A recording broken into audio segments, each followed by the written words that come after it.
That's Matthew Arnold speaking of Sophocles. Business could not make him dull, and business meant busyness, I suppose. He meant busyness. You have to look out for that word. But the duty in the world and work in the world hadn't dulled him. He lived to 90 or more. No good. You don't mind if I divert a minute. No good story about him staying a poet so many years. He had a relative who claimed he was too old to take care of his own money. That happened to old Markham too. His son decided he was too old to take care of his own money.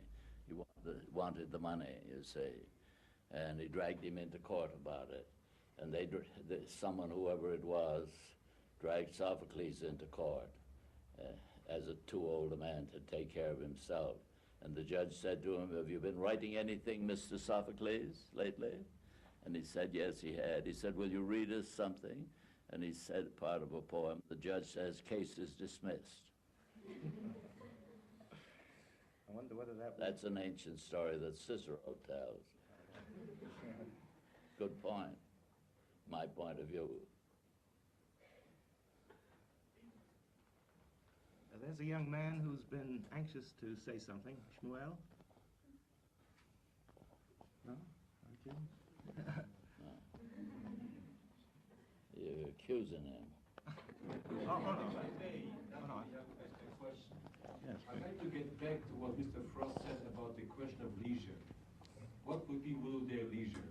Eat, drink, sleep, paint, write, and so on. How about doing nothing? This fellow wants to take you up on the idea of what people do with their leisure. He said, what about doing nothing? That's quite possible. I don't say. You're not taking me up on it. I haven't decided what to do with anybody's leisure. How about doing nothing? You in favor of that? Yes. Yeah, how do you do that? Well, I never had the chance to do it very much of it, but I always wonder about it. You mean do it asleep or awake? Awake. Awake. Lying round or puttering round. Be good, wouldn't it, on the little ground, or read a few books and all that. Live a really purposeless life. Get the purpose out of it and you'll be all right. I don't say. I'm willing to listen to you about it. I'll try it. I've heard people say they'd like to have a chance to do nothing for the next 40 years. But I don't know about that. I don't know. I might get terribly out of kilter, so you couldn't live with me. Kitty, please. You said just now about education, that it was elevating the trouble to a higher plane, and you consider life being all trouble, only trouble. You also added a line yesterday to your poem, Provide, Provide. And you said that if we don't provide for ourselves, others will provide for us.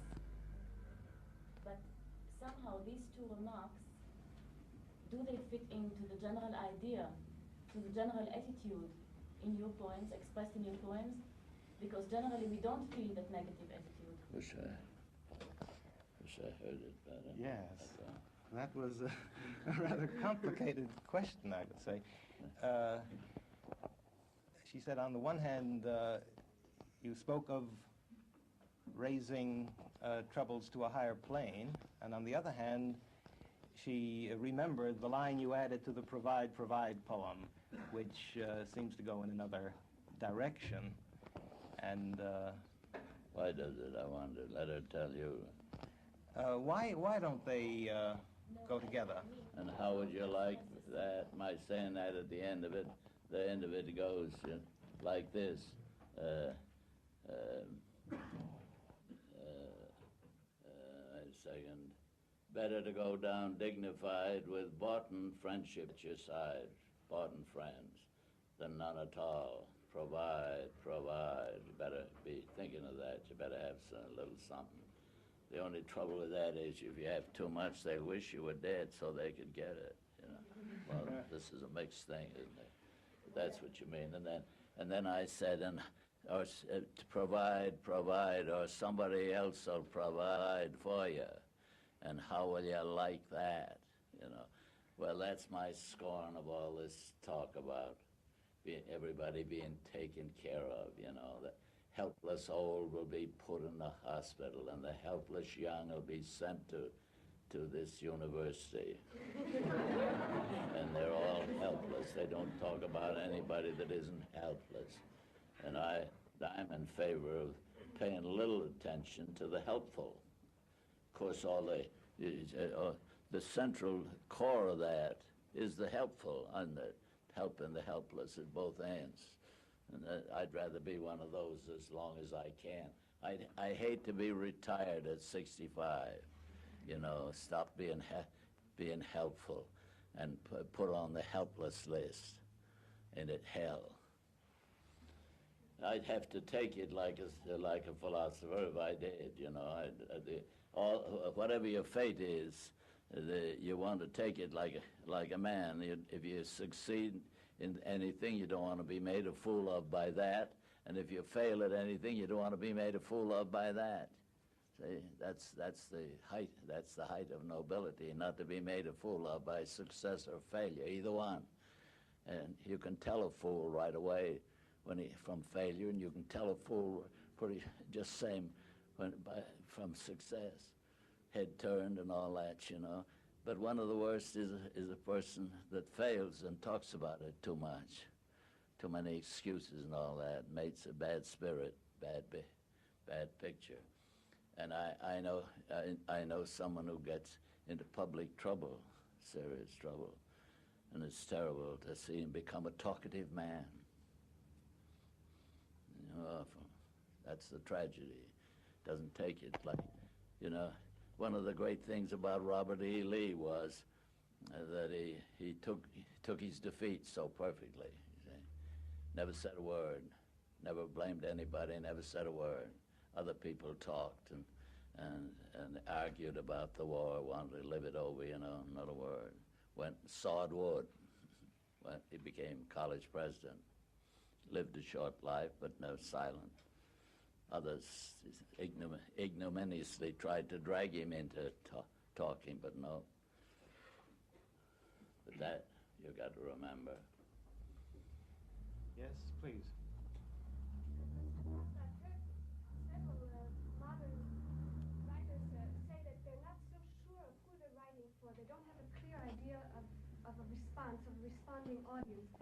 I was wondering if you think it's important, encouraging for the writer to feel that he's writing to an audience that responds, and do you have such an idea in your own mind? You feel that you're speaking to someone, and you know that there is a body of response to your poetry.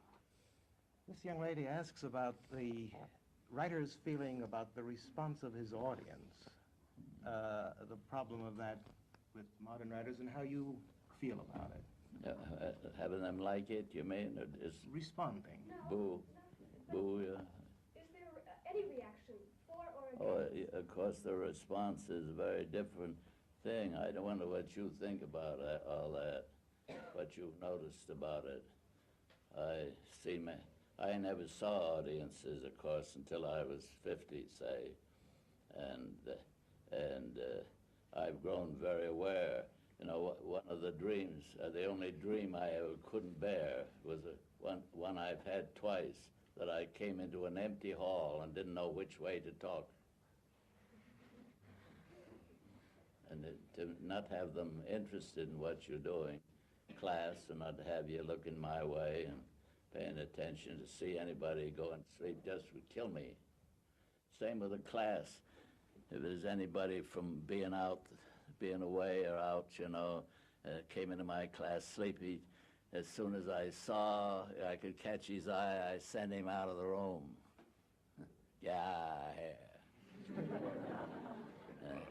I wouldn't have any that kind of expression in front of me. And all they have to do is stay away. I don't care whether they come to my house or not. But you Of course you want to. What do you want of them? You want them laughing all the time? You want to get a laugh every few minutes? And but you want, if you say anything funny, you want to laugh, and if you say anything sad, you want them to look right anyway, whatever that is. You don't want them to cry necessarily. If it gets into the crying field, you know, where people weep, that's a little out of my field, being too touching, and I don't want anybody crying on my shoulder. There's a young man who wants to say something. Mr. Frost, you first published about the age of 40. When did you feel yourself a poet and begin really writing? He remembers that you published your first volume when you were 40, and wonders when you began to feel yourself a poet. Well, I don't know that I ever got called poet till I never called myself poet almost until very late. I call it a praise word. So it's something I'd wait others to say, and I began to be called poet pretty soon after that, after the books came out. I think he's concerned with your feeling about yourself, about your wanting to write poetry. Oh, well, it was something that I might have considered a vice almost. I couldn't let it alone. I began without much excitement. You wouldn't know it was coming on. And I walking home from school in my second year, I wrote quite a long ballad in my head. And I finished it when I got home, but I was doing it all the way my 2 or 3 miles home. And it got going, and it got published. And then I strung along now and then a poem. You wouldn't know that I was possessed with it. It wasn't carried away with it. And I had school paper, you know, we had a literary paper. And I became the third year, my last and fourth year, I became the editor of the paper. Didn't like it very well and resigned. I got mad at them because they made me write the whole damn thing. I had 18 girls appointed co-editors with me, and they wouldn't write anything for me. And I went down to the office, the printing office, and in a little cubbyhole in the office, I wrote the whole magazine. I wrote a story and an article and an editorial and a poem right there while the printer's devil waited for them. And then I resigned. That must have been a darn good issue. I'd like to see that. I know where I can find it, I think. I'm gonna have a look at it. But the writing came on that way without any special thought. I didn't know then I went up to Dartmouth, and I saw a magazine there that I'd never seen before in the library, a large thing, almost like these weekly things, a little bigger even. And on the front page of it was a poem, the whole front page. And then I leafed over the magazine, and there was an editorial on the poem. And I thought, well, they must like poetry there. And so I sent my first poem out to the public and sold it for $20. And then I thought, well, that's going to be easy. I can easily write one a week. I can live on that. But it turned out a little harder than that. The editors took a great notion to me, and if I'd been a good boy, I would have been on the make right then. But they heard that I'd left college, and the old editors sent me word that Milton was an educated man. And he started turning his back on me. But, so I had a long wait. And I didn't get any notion of much, my notions up. I didn't get spoiled very soon. If the way they've been making of me lately, it might spoil anybody if he wasn't 100 years old. I'm too old to get spoiled now. Spoil in the grave. But that kind of consciousness, I didn't know other poets, you see, or anybody. I didn't go to poetry societies or want to be called a poet. I had no desire to be called a poet. I used to think that it would be very nice if I could write a tight little shapely poem that would be hard to get rid of. See, no matter whether it got published or not, or till it let it wait around, but like a pebble, something hard and firm and clear and pointed. And the kind of poem I meant, I've written 2 or 3 or 4 of that are going to be a little hard to get rid of. They may get rid of them. Everything will go, but Milton and, no, not Milton, but Homer and Shakespeare will all go down the drain.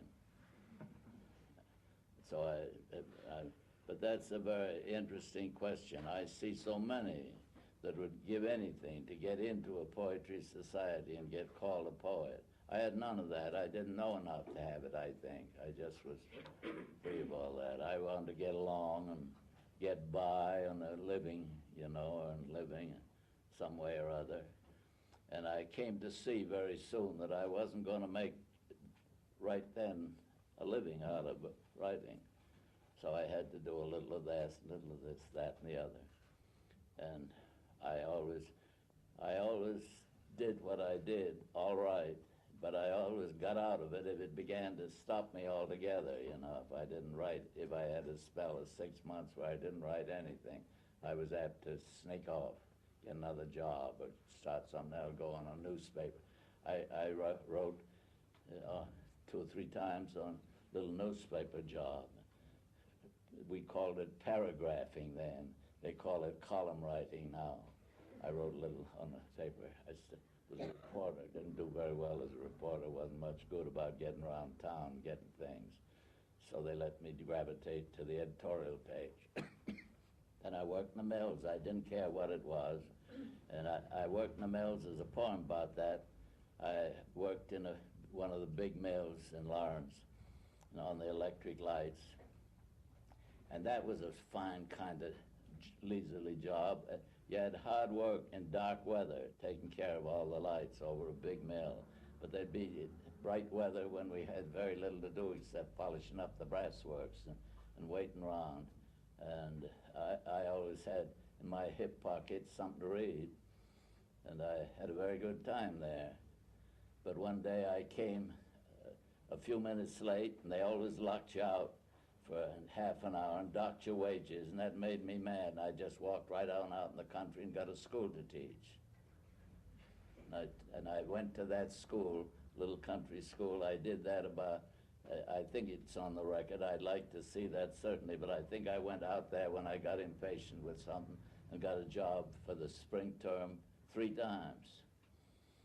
And I was that way, free, and I always got on with these things, but didn't let them make my life. I didn't do them so well that I got promoted. I wasn't ambitious about them. I had a chance to get promoted in the mills, but I didn't do it. That's fine. Now I see them all.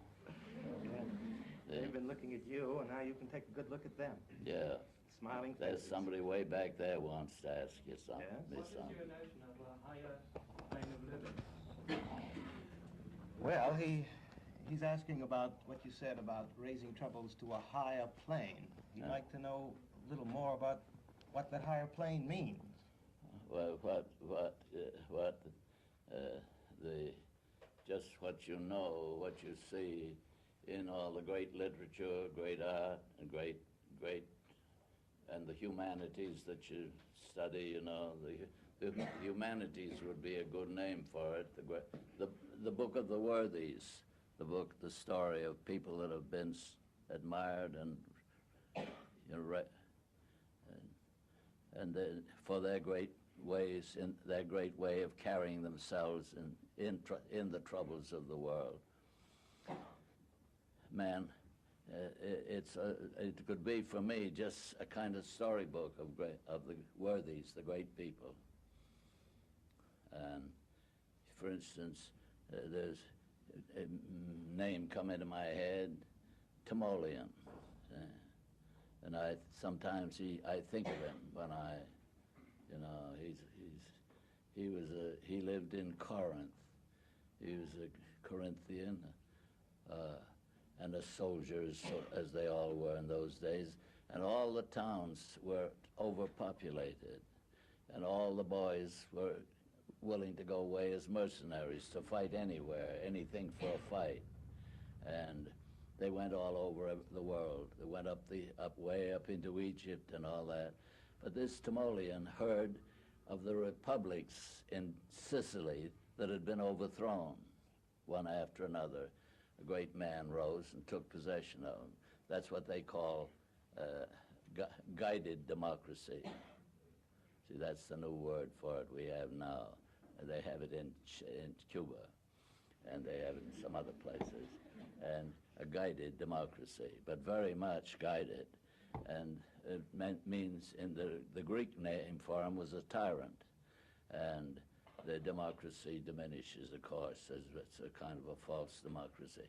Well, he heard of that, and he took some young Greek mercenaries there, and he overthrew half a dozen tyrants in Sicily, restored the democracy, and went home, got nothing out of it. He was like George Washington. He took nothing out of it for himself. Went home to Corinth and, lived there doing nothing, as you say, particularly walked down to the post office, I suppose, for once in a while or something like that. I guess there's nothing pacifist about this higher plane. No, it's both ways, peace and war. See, I said a couplet for you the other night. It is from having stood contrasted that good and bad so long have lasted. That means the war, black and white, all these things exist by contrast. War and peace, ultimate peace, When just before the other World War, for 10, 20 years, everybody was talking about how rotten we were from for being peaceful, how corrupt we were getting. And then came the Great War, and then they began to worry about how rotten they were getting from having war. So they're getting rotten all the time. Yes, please. President Kennedy recently made you the Dean of American Poets by asking you to speak at his inauguration. I don't quite hear. Yes, well, she hasn't finished. I wondered if you could comment on President Kennedy's... Can't you speak a little louder? Yes. President Kennedy recently asked you to speak at his inauguration, and by doing so, gave great importance to poetry in the United States. I wonder if you could comment on this. From the inauguration? Yes. The arts, yeah. Yeah, I suppose. What has it done for those things? My being the president asked me if he'd asked any poet or artist or something, it would have done something, I suppose, for poetry. I don't know how long it lasts or how far it goes, but it's a nice thing to do. Nothing's ever happened like that before in America. Now, Theodore Roosevelt was fond of poetry, and he lists himself for his occupation in the records as a writer. He was a writer, and he was very good to writers and poets. But he never thought of mixing them up in great occasions like that. Would have been nice. There was a poet then he was fond of, and he might have asked him, E.A. Robinson. But he didn't have to think of it. It took an Irishman to think of it. How do you account for Kennedy having been the first to do this? Irish. Abraham. I would like to ask whether, I think it has been an often disputed question. I would like to hear our honored guest's opinion on whether a man whose mother tongue has not been English could really write poetry in English. Can it be the real thing, or is it only tantalizingly asymptotic to you? This young man who I know writes poetry in English, though his native tongue is not English, asks whether you think that sort of thing is possible. Yes. Yeah. Whether it would be the real thing is what he said. Of course, the real thing ought to be in your mother tongue. You don't know that, but that's what we naturally say. And I knew Mr. Sukenik, who found the scrolls, read the scrolls here. I knew he came to New York, and we were around together. I knew him quite well. And one day I said to him, you speak English so well, huh? Where did you come from? He said, I'm Russian, Jew. And I said, English is not your mother tongue. He said, oh no. I said, how many tongues have you? He said, only 8. And I said, I have only 1. And he said, if you had more than 1, you wouldn't be a poet, he said. He said, it blurs the idiom. That's what he said. That interested me. I meant to come over here to see him especially, but he died young, you know, died too young. I didn't get over. But that's quite an idea. It blurs the idiom, see? And now, last night I lingered for a minute over one idiom that would be hard to translate. See, I said, there's know an I and put out with or put out by. See, to be put out with somebody means out of sorts, you know, and to be put out by anybody means to be fired. See, now it'd be very hard to just do both those in some other language. And so much is like that. That's just your only, many of our idiomatic things are so colloquial, you know, and the only your ear grown up to it uses them. I don't know, I wouldn't think, those are ideas and I value them in a way.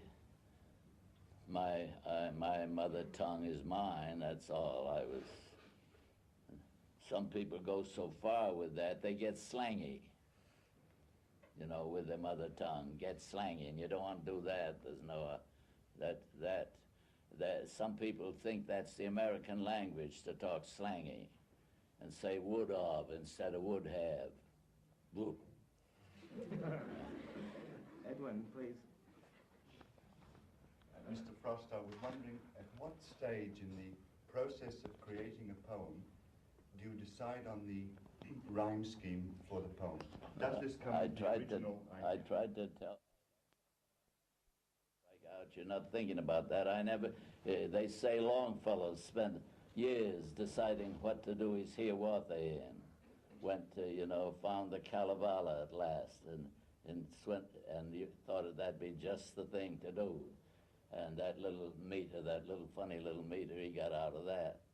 And he took for another poem. You could see him take it the Greek way of the Greek epic way. I never think of such thing. I have these in my head, of course, and I might light into one. I'd be careful, I think, not to do the way. It's always been a sort of failure when you write that Greek way. It doesn't go right in English. Various people have tried it. I'll wait just a minute while I hear Mew. And then, once I'm in it, it seems if it just starts itself.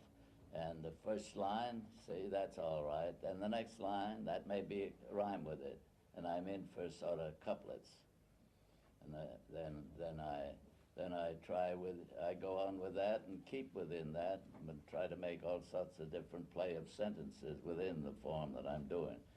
For instance, you want to hear, I wonder if they'd be interested to hear that. Take a case. I started a poem from the place where I imagined I was, in the woods, with snow coming down at night, driving along.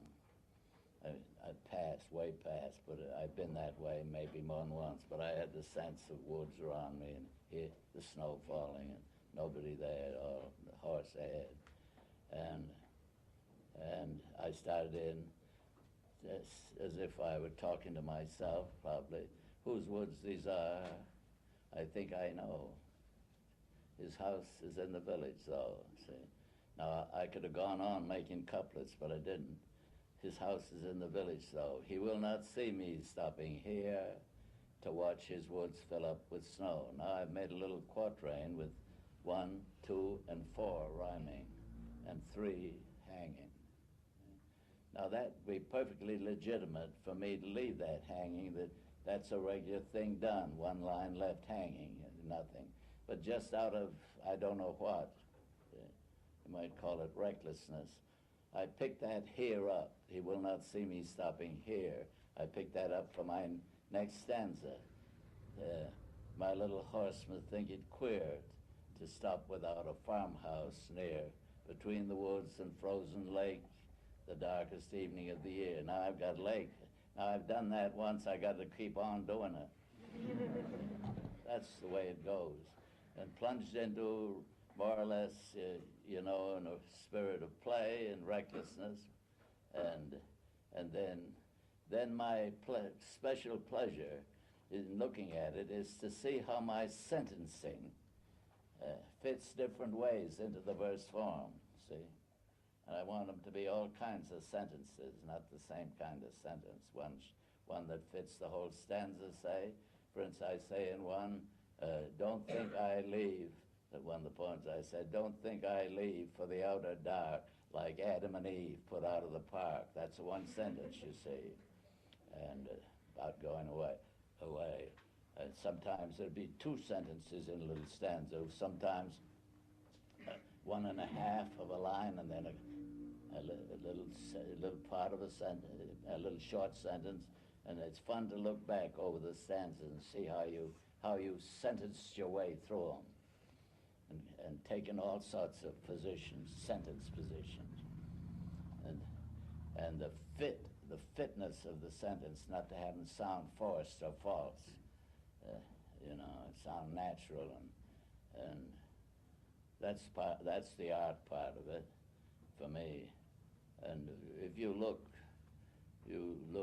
take an anthology, take an old anthology like the Palgrave, and look back at some of the lyric poets. It's pleasant to watch them, and to watch a sonnet going with it.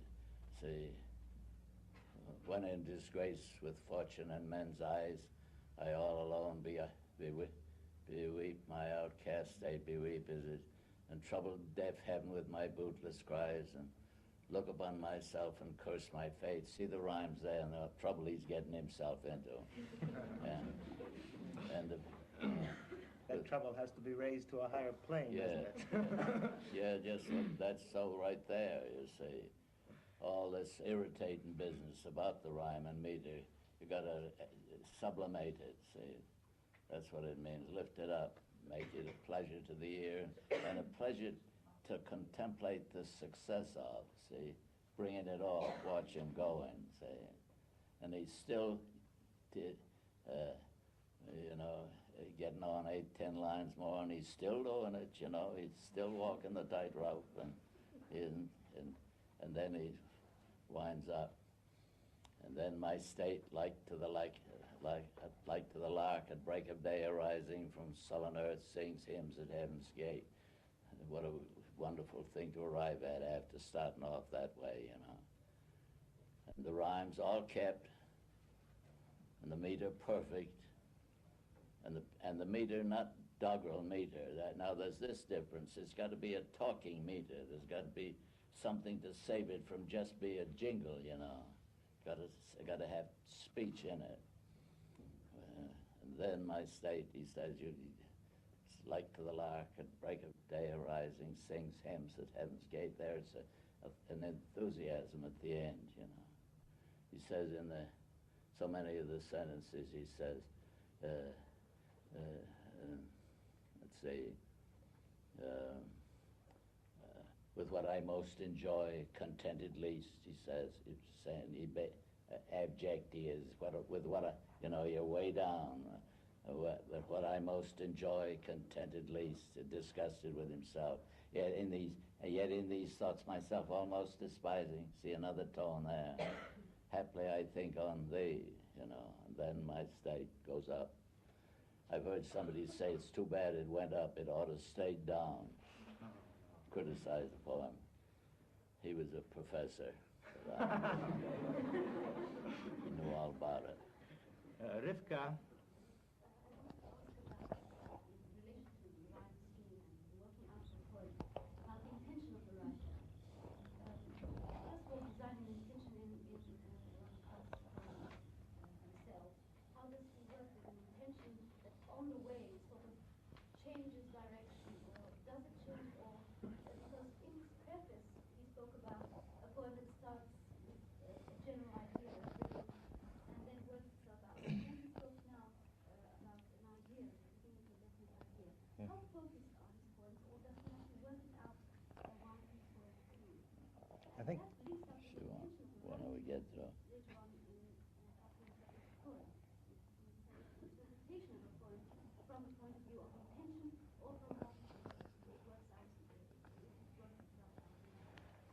I think this young lady is a little bothered by your saying, as you do, that there is surprise in the poem, and the fact that you start with an idea which would seem to indicate an intention or purpose, something you're driving at. I tell you what you're driving at. You start with a mood. So you got a mood, unsatisfied.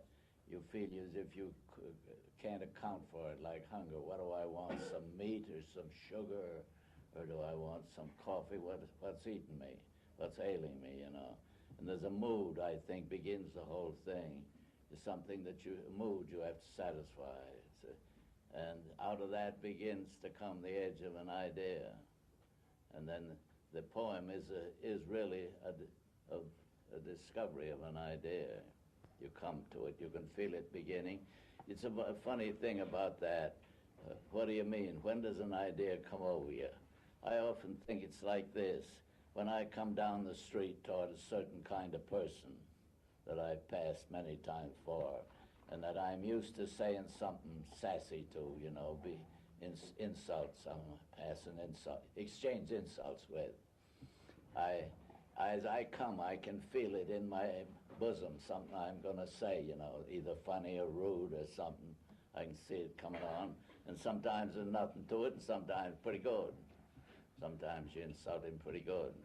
Sometimes he does the same, but and it's a great deal like that in this mood, out of which begins to emerge a witticism or a point, some idea.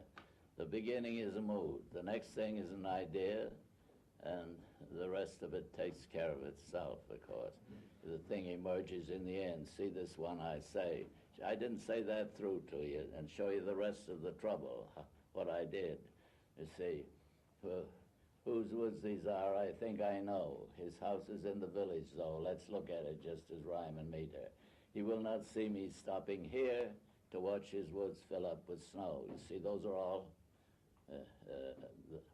whose woods these are, I think I know. 4 beats, you see, all 4 beats. And 4 lines make the stanza. Then the next stanza could have left that here alone, but it picked it up to rhyme with, so I began. I don't know why I did, but I did. And my little horse must think it queer to stop without a farmhouse near, between the woods and frozen lake, the darkest evening of the year. Now you see, lake, I've got to pick that up since I picked here up before. So I say, he gives his harness bells a shake to ask if there is some mistake, the horse.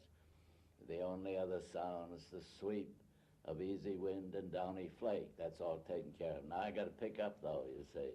The woods are lovely, dark, and deep. I've got to say, he gives his harness bell. The only other, did I say that? Yeah. He gives his harness bells a shake to ask if there is some mistake. The only other sound's the sweep of easy wind and downy flake. Sweep I've got to pick up. And here I saw I was getting through with the idea of this poem and the mood of it and all coming to a close. How do you know that? But I know, you know it. You can, you know, when you're coming to an end of making a point. And but I started out, the woods are loved to rhyme with sweep. The woods are lovely, dark, and deep, but I have promises to keep. See, I can't stay here. It's all very lovely, but I can't stay. And then, you see, I got to get out of this poem. And maybe I sneaked out. I've often wondered what people thought of that. But there is such a thing, a resource, I was resourceful, called a repetend. Some people say something twice. So I thought I'd say twice. The woods are lovely, dark, and deep, but I have promises to keep. And miles to go before I sleep, and miles to go before I sleep. See, I got 4 lines, but I made a repetition there, and I quit on that 4th line. 3rd line that I got was going to destroy me. I'd be writing the poem still, you see. Could have gone on forever. You didn't sneak out of that one. That was just right. Yeah, he says that. That's what I like to think. And that's one of the little poems that everybody that knows about me, knows. They know me for that. And I knew that when I finished that I felt just as sure that there was a little, a little tight one, tight. And right away, wrote it very quickly. I wrote it after a night of writing a long piece of blank verse. And I went outdoors before anybody in the house was up and felt very, very good, but a little overtired, and I went right back and wrote that little thing that had nothing to do with the long thing. Come over me like a little cloud or something that swept over me. Just felt it, felt the mood and the whole thing. And out of many memories, of course, all, free, using them freely. Same as you dip in color, this color and that. And part of the fun is feeling that you're very resourceful, that they can't stick you, you can keep, it's still going and they can't stick you. That's part of the fun of it.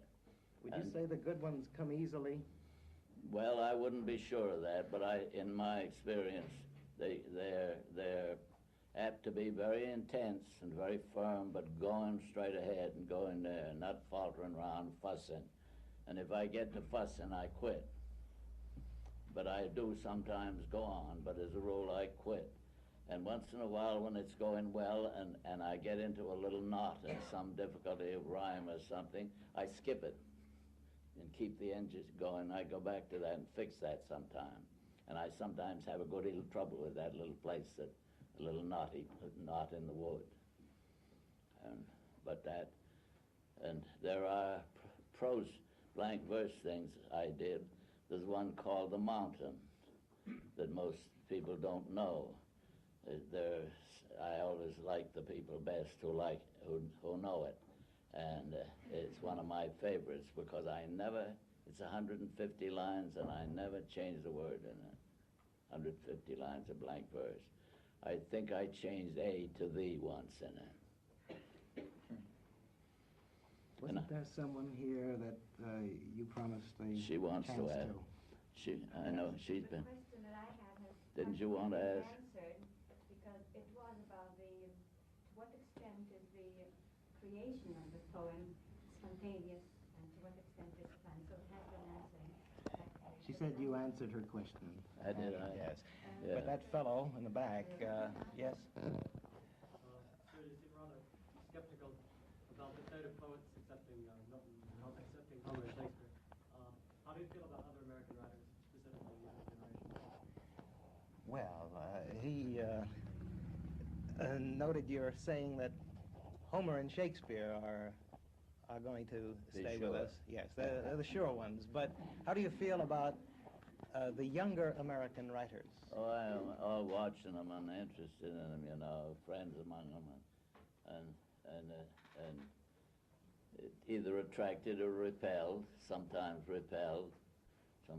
attracted.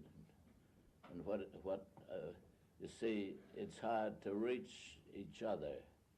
Getting started was me to reach people. I don't always know. There's somebody writing right now, probably some young fellow that'll develop and takes all the punishment, can take the punishment that goes with it, it's terrible punishing, and get somewhere, and someday I'll hear of him, and someday he'll be way up on where we all notice him. And you get to know them when they get toward 40, it's a funny thing, but once in a while, somebody like Edna Millay gets talked about the minute she gets out of high school. And then everybody gets mad at her and goes back on her. She had quite a vicissitude, poor thing. But she stormed the world with one little poem, with quite a poem called Renaissance, high school graduation. And I heard somebody say he looked it over and there was nothing to it. The other day somebody said that. This kind of hypercriticalness. It's quite a poem. And she quite a gal. She got her little head turned. She misbehaved, and it hurt her poetry a lot, just living bohemian and cutting up and giving up. And then trying to be more serious than she knew how to be. She got all wrong, all twisted up, didn't she? It's funny to watch her. Yet there's quite a poet there. And three of these young poets, two of these young poets, were told off, were chosen to help Louis Untermeyer catch up with the times. See, they thought he's old-fashioned and hanging back. And so they took two young poets, and he agreed to it, that they should make an anthology with him. And the first thing they wanted to do was put Edna Millay entirely out. He had quite a fight with him. He stood up for her. And he let him put some of it out, but they wanted to throw her out entirely, said she's nothing. And they made another anthology anyway, and made some modifications. I don't follow these too closely, but this is 5 years ago, say, and his own older book goes on selling well, and this doesn't sell at all. He's very pleased.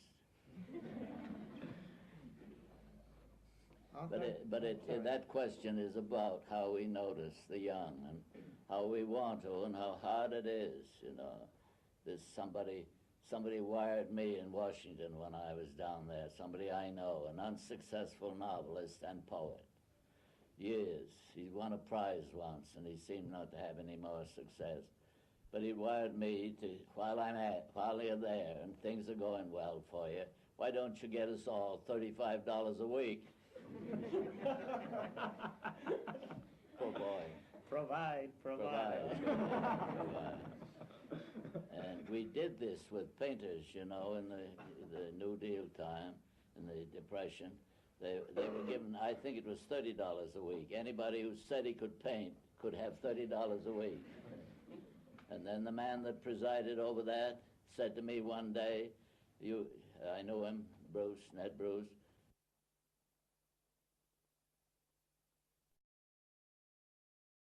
One day, I knew him, Ned Bruce, painter, better than any of the people that came in on it. He gave all that up for Mrs. Roosevelt just to take care of all the poor painters, and gave his life to it, died of it. But he said to me one day, you notice there's a book out on all the artists that ever lived? No, I said, well, there is. 6,000 in it, all that ever lived in all the 1,000 years, you know. And he said, I'm supporting that many in the United States this year. And he backed out of it. He changed it. He put it on a competitive basis and had judges and all that. Before they just, you knock at his door and say, I'm the artist so-and-so, I got a model in my studio and I'm painting. And then you're an artist and $30 a week. Well, that was nice and generous, but he himself wearied of it. Very little came of it. And you'd like to be catching the new ones and the young ones and give them, you know, the help if you knew where they were and were yourself a good enough judge, and so many misjudgments, so many people. You know, there's one old man that probably Larry Thompson knew, I don't know, his name was Patty. He was he lived great age and was a famous old critic and teacher at Illinois. And one of the big shots, I think he came from Dartmouth, I don't know, but he was a fine old fella and everybody liked him. But he is remembered by the admirers of Emily Dickinson as the one person who said when her book came out, after she'd been nobody for a long time, the book came out, he said it's rubbish, ought to have been destroyed. That's all he said, just a short criticism of it. And she's on top of the world, one of the greatest women that ever wrote poetry. One of the great women, when you think of it. And he said it was rubbish, ought to be destroyed. That's all he said. And so he's remembered, unfortunately, for putting in nothing else.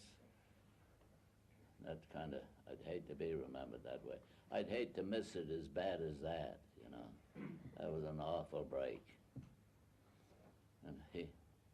But he lived it out. Bony. Bony old thing. Arthur? Mr. Frost, would you care to comment on the poetry of your friend Carl Sandburg?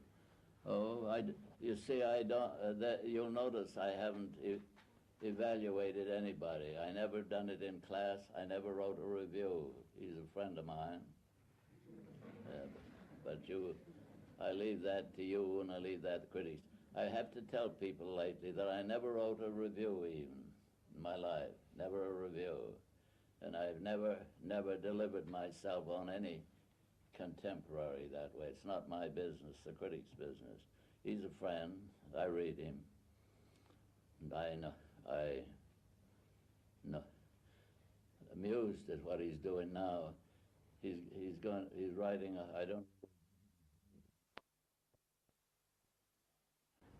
There's a young lady.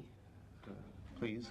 What do you think of the attempts to find symbolic meanings in poetry?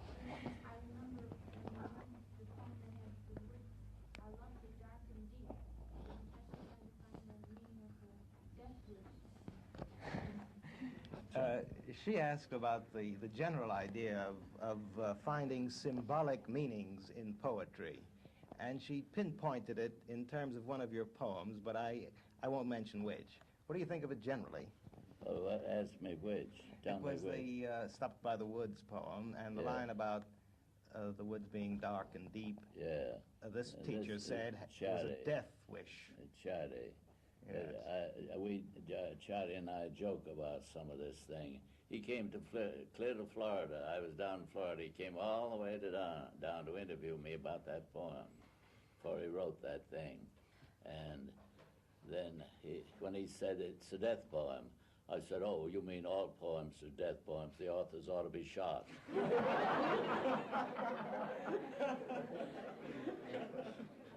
In other words, you don't take much stock in that. Not too much stock, but there are analogs you feel yourself. If I were making a sermon, say, I could quote 2 lines out of that go like this. The world, life is lovely, dark and deep, but I must be getting to heaven. See, that's what he means by a death poem in it. And you could make that analog if you wanted to, but that's not what I was saying exactly.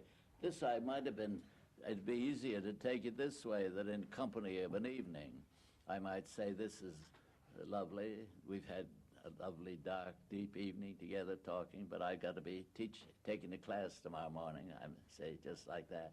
That situation occurs all the time in life. You could have it any way you please. Associations with it.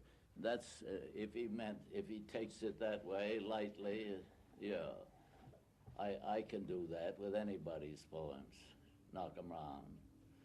I can take a joke that anybody tells at one dinner, see, for some point, and I can use it at another dinner for another meaning by placing the emphasis a little different.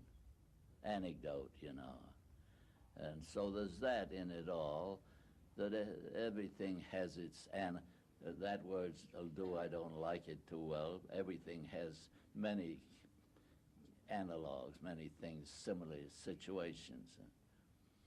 And when you talk about symbolism, I get sick of the word. See, they say there's a religion, namely the Swedenborgian, that says the whole Bible is that, reads another meaning into everything, has a dictionary of correspondence, there's quite a book, and tells you how to trade a horse and what a horse means every time you mention a horse, tells you what a star means. Now, I think I can make a star mean a lot of things. I can make a horse mean a lot of things. Star at Hollywood, and a star, that I see when I'm hit on the head. I see plural, that has to be. And there's all sorts of symbols of the star. This Bible's full of stars. I use star in one of my chief poems, something to stay your mind on when the world's, just say always up there in the clouds and storms, and and in the storms of this world, when everybody's getting too political and everybody's going from one side to another, and you wonder yourself where you are, you better take something fixed to stay your mind on. And it might be a poem, and it might be the Bible, and it might be one phrase out of some poem that tells you that you can hang on to in the storm, in the confusion. See, I've said this, that a poem is just, many a poem is just a momentary stay against confusion. See, it gives you something to clarify things and stabilize yourself. It's a good phrase. See, to me, being around in the educational world, being asked about American culture and all that, just to say for myself, to say that the whole business that goes on is to lift trouble to a higher plane. See, that does a lot for me. Get a phrase out of it. But that can be applied see how many ways you can think of that right away. But the word symbolism is so dangerous, so many people make too much of it, you know. The main meaning ought to be first. See, there ought to be a main meaning. And the author ought to know that, and the reader ought to know it. And then the intimations and things off one side, similar parallels and all that, that belongs to us all, you know. You can do it. I play with things like that. In my own thoughts, I don't write about them.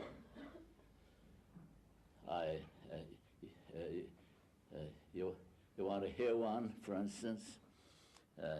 There's an old poem you might read for me. It's called True Thomas, an old ballad time. And it says, True Thomas lay on Huntley Bank. He spied a wonder I'll translate it a little. He spied a furlier, spied a wonder with his eye. There he saw a lady bright come riding under the Eildon tree. Now, we don't care about which tree the Eildon was, but there was a lady bright came riding by. And he rose up from where he lay and kneeled down to her, bowed down to her, and hailed her. And she said, Rise up, Thomas, who do you think I am? He said, You're so beautiful, you must be the Queen of Heaven. And she said, You couldn't make a greater mistake. I'm translating a little. You couldn't make a greater mistake. I'm only the Queen of Fairyland. Now that says that beauty and truth are not one. See, he thought she was truth, the Queen of Heaven, but she was only the Queen of Fairyland. She was just beauty. And that contradicts Keats, who says beauty and truth are one. See, but there's poetry, you know. But it's fun to see that, you know. And I wonder if the old poet, the old ballad singer, thought of that, you know, if he had that in mind. It looks as if he must have. It's so vivid, you know. Queen of Beauty and Queen of Heaven, distinguish between them. And I go fishing around, too, looking for things like that the poet may have thought of and may not have thought of. I think he did, that case. That's very deep.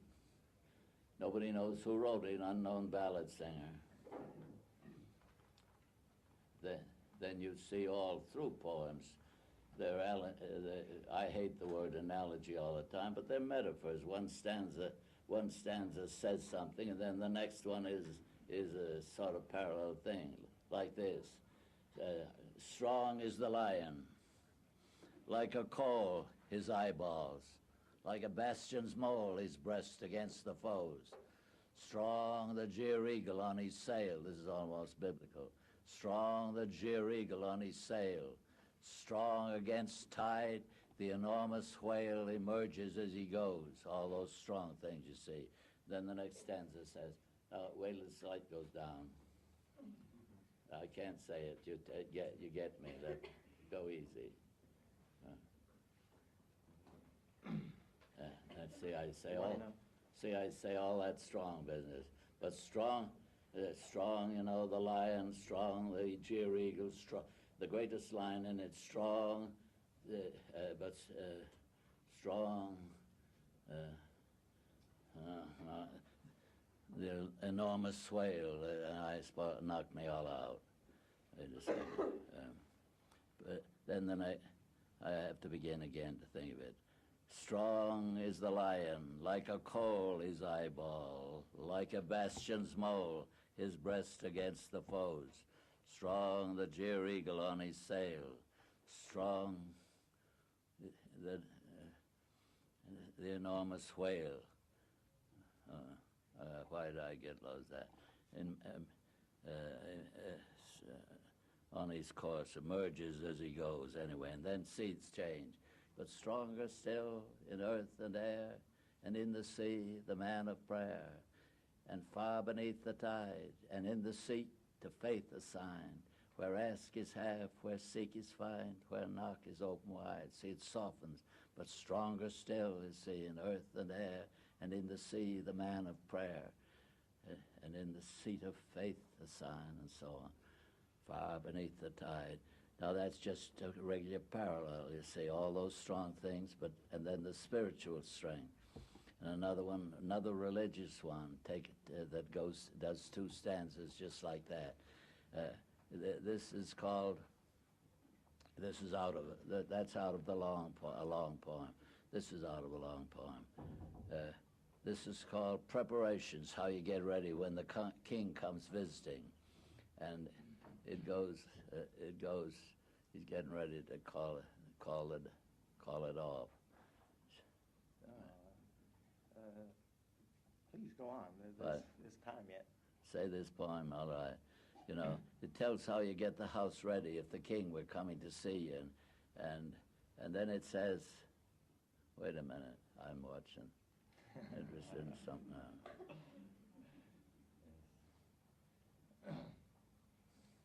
You know, I think they're getting ready to give you something.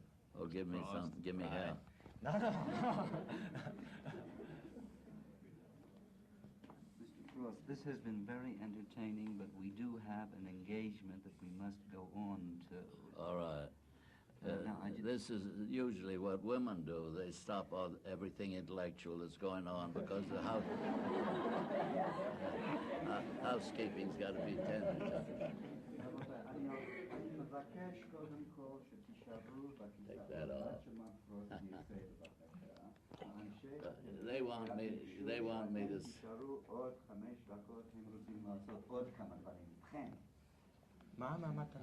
I better say that one poem to them all. All right, fine. Just a minute. You see, the king's coming, and it tells all the preparations for the king. And this is another one, anonymous one. No one knows who wrote this. But it goes like this. Such if a king were coming, would we do? It tells how they're fixing all up. And 'twere good reason, too. For 'tis a duteous thing to do all honor to an earthly king, and after all our travel and our cost, so he be pleased to count no labor lost. Pretty rhyming, you know. And then it says, but at the coming of the King of Heaven, all set, Catholic poem, but at the coming of the King of Heaven, all set at 6 and 7, we wallow in our sin. Christ cannot find a chamber at the inn. We entertain him all as a stranger, and as of old still harbor him in the manger, still house him in the manger. They're beautiful writing. They're both very religious poems, one Protestant, the other Catholic. And the Bible is full of those things, double things like that. Double, double, double, double, double, double. That's all. Toil and trouble. Good night. Thank you.